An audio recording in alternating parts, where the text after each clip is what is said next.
What's up, Wolfpack? It's been a little while, I admit it, but I guarantee you that this video is going to be worth it. Unless you get to it quick, though, it will be shadow banned, and you may not be able to see it. So you've got to help me beat the algorithm. You've got to help me by sharing it or commenting. You know what to do. You know how to beat this thing. And the reason that it's going to be shadow banned is because today I'm talking about government suppression of ideas, specifically conservative ideas, and those conservative ideas being suppressed on social media.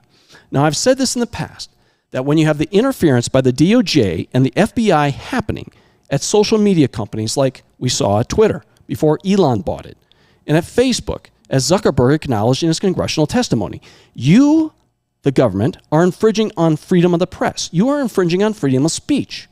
Now, it's one thing if you're an independent newspaper or cable news station that's taking a point of view that your listeners are interested in reading or hearing.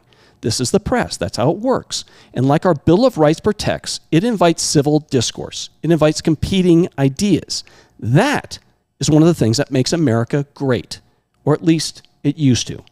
Well, appropriately, in case you missed it, appropriately on July 4th, 2023, it was a very good day. Not only because it was the independence of our great nation, but U.S. District Judge Terry Doughty blocked the federal government from doing more of what we have known all the time. And that is pressuring social media companies to censor protected free speech on their platforms. The case was brought by the state of Missouri against the federal government, and the judge overseeing it, this judge issued a restraining order in relation to its dealings with social media companies. The judge issued an injunction on the grounds, as he wrote, the plaintiffs are likely to succeed on the merits in establishing that the government has used its power to silence the opposition. The judge goes on. Opposition to COVID-19 vaccines, opposition to COVID-19 masking and lockdowns, opposition to the lab leak theory of COVID-19, opposition to the validity of the 2020 election, opposition to President Biden's policies, statements that the Hunter Biden laptop story was true, and opposition to policies of the government officials in power. All were suppressed, Judge Doughty wrote. He went on. It is quite telling that each example or category of suppressed speech was conservative in nature. This targeted suppression of conservative ideas is a perfect example of viewpoint discrimination of political speech. I like that, Judge. Viewpoint discrimination. Now, during the COVID-19 pandemic, a period perhaps best characterized by widespread doubt and uncertainty, the United States government seemed to have assumed a role similar to an Orwellian ministry of truth. Well said, Judge. Thank you. On behalf of American freedom, thank you. So, who exactly in the government does this restraining order pertain to? Grab a seat, maybe crack open a cold one. I don't know, but I'm going to tell you. So get comfortable. First, the Department of Health and Human Services. Next, the National Institute of Allergy and Infectious Diseases, and specifically following employees of the HHS and NIAID. Xavier Becerra, Secretary of the HHS. Dr. Hugh Auchincloss, Director of NIAID. It goes on with a bunch of other people with fancy titles like Digital Engagement Team and Office of Communication and Director of Digital Engagement, etc., along with their secretaries, directors, administrators, and employees. Next, Surgeon General Vivek H. Murthy, along with another person with a fancy title, Chief Engagement Officer for the Surgeon General, along with her secretaries, directors, administrators, and employees. Next, the Centers for Disease Control and Prevention, our friends at the CDC, and specifically a bunch of employees that have fancy titles like Chief of Digital Media Branch of the CDC Division, Social Media Team Leader, Digital Media Branch, Deputy Communications Director, etc. Next, the United States Census Bureau, and specifically a bunch of employees, including the Senior Advisor for Communications Division, Chief for the Communications, blah, blah, blah, Deputy Director, Census Bureau Office of the Faith-Based and Neighborhood Partnerships, along with their secretaries, directors, administrators, and employees. Next, the Federal Bureau of Investigation, the FBI, specifically a bunch of employees like Laura Delhomme, Section Chief, FBI Foreign Influence Task Force. Imagine that, Foreign Influence Task Force going after social media.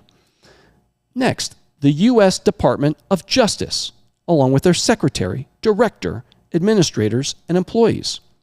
The following members of the Executive Office of the President of the United States: White House Press Secretary Karine Jean-Pierre, Counsel to the President; Stuart F. Delarey, White House Partnerships Manager; a bunch of other people like Digital Service within the OMB; White House National Climate Advisor Ali Zaidi; White House Senior COVID-19 Advisor Successor, who was formerly Andrew Slavitt; the Deputy Assistant to the President and Director of Digital Strategy Successor, Dory Salcido, the White House COVID-19 Director of Strategic Communications and Engagement; the White House Digital Director for COVID-19 Response Team Successor.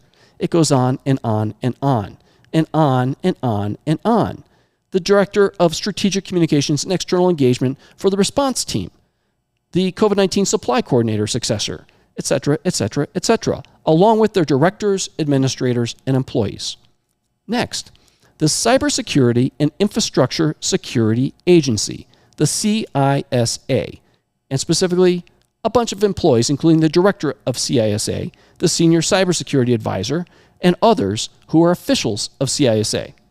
Next, the United States Department of Homeland Security, the DHS, and specifically the following employees: Alejandro Mayorkas, Secretary of DHS, a bunch of other people that are fancy titles, Undersecretary of this and Undersecretary of that, and Senior Counselor to this and to that, along with their secretary, directors, administrators, and employees.